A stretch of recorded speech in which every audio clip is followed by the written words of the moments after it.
welcome back to my YouTube channel. If you are new here, please take time to subscribe down below and hit that little bell button so you don't miss any of my 12 days of beauty or any content that I put out on my YouTube channel. If you are tuning in today, you are tuning into day 3 of my 12 days of beauty, and today we're going to be talking about active ingredients.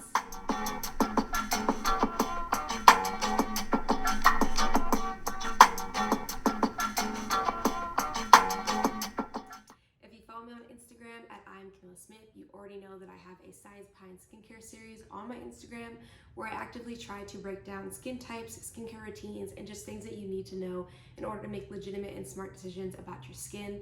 I am a chemical engineer and that's my background, so I've taken classes like organic chemistry, and even though they were not the best, it definitely gave context for active ingredients and just the general chemistry of skincare. So in that series, I try to break down those things. So if you're interested, please go and follow my Instagram so you can see the entire series. But in today's video, I'm going to talk about 5 different active ingredients that you should know about, what they're supposed to do, and maybe if you should be adding them to your skincare routine. So the first active ingredient that I want to talk about today is niacinamide. Niacinamide is a form of vitamin B3, and we actually get vitamin B3 from a variety of different sources.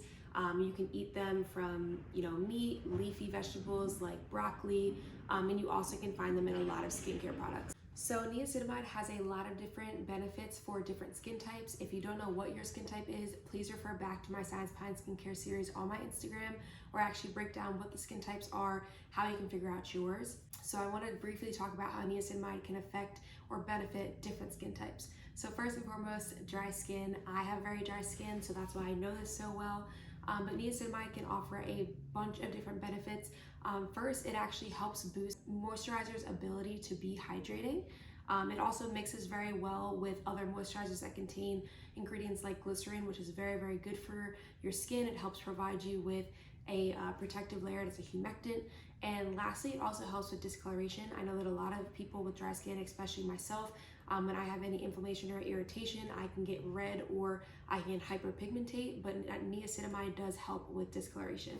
For people with normal skin, there's a bunch of different benefits that niacinamide can offer. It's very good for firming your skin, helping build keratin, which is in your skin already. It's super helpful with helping grow your lipid barrier, which again is a part of your skin already. And it also helps to rebuild the skin from any UV damage or any environmental damage that you may go through throughout the day. For people with oily skin or combination skin, niacinamide can actually help reduce the sebum that your oil glands actually create, so it actually can slow that down and just slow down overall production of oil. The second active ingredient I want to talk about today is vitamin C, or ascorbic acid. Vitamin C actually can't be produced by your own body, but we need vitamin C for your muscles, for your skin, etc. And it also is super helpful in the healing processes that the body goes through daily.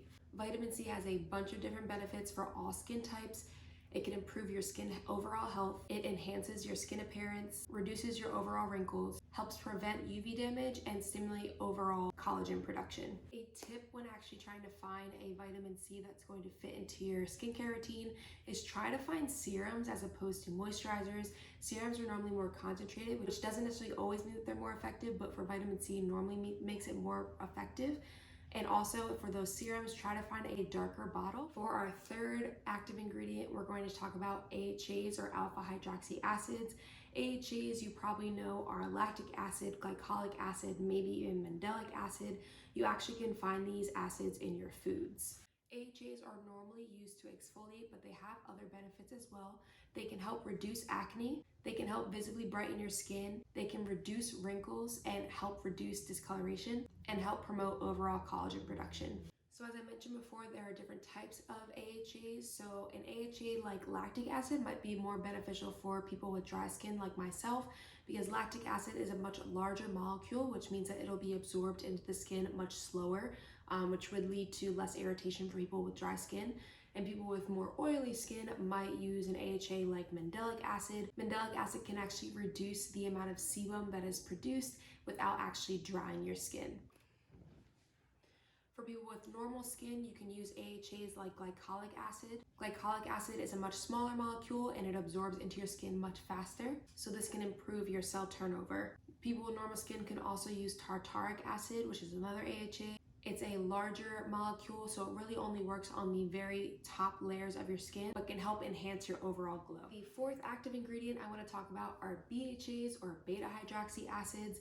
This active ingredient is normally geared toward or formulated for people with combination or oily skin. That's because BHAs are actually oil soluble, so they can penetrate deep into your skin and help reduce the sebum production. Some BHAs that you can look out for are salicylic acid and sometimes citric acid, depending on the formulation. The last active ingredient that I'm going to be talking about today is hyaluronic acid, which is a personal favorite of mine. Hyaluronic acid is actually a sugar molecule, and it's actually naturally found in skin. Hyaluronic acid helps bind water to the collagen in your skin so you can retain moisture. Some overall benefits hyaluronic acid can provide is it heals wounds, it helps hydrate your skin, it smooths the texture of your skin, helps fight the sign of aging, and reduces overall dermatitis. Hyaluronic acid can be super helpful for people with dry skin because it can actually bind water up to 1,000 times its size. For people with normal skin, it can help reduce fine lines and just brighten your overall skin tone. And for people with combination or oily skin, it can actually help train your skin to produce less sebum. You can actually get hyaluronic acid 3 different ways. You can take hyaluronic acid pills orally, you can put it topically onto your skin, which is how I use it, and you also can get it injected depending on the skin and what your dermatologist says. So that is it for my 5 active ingredients. If you are interested in hearing more, please follow me on Instagram so you can see the rest of my Science Behind Skincare series.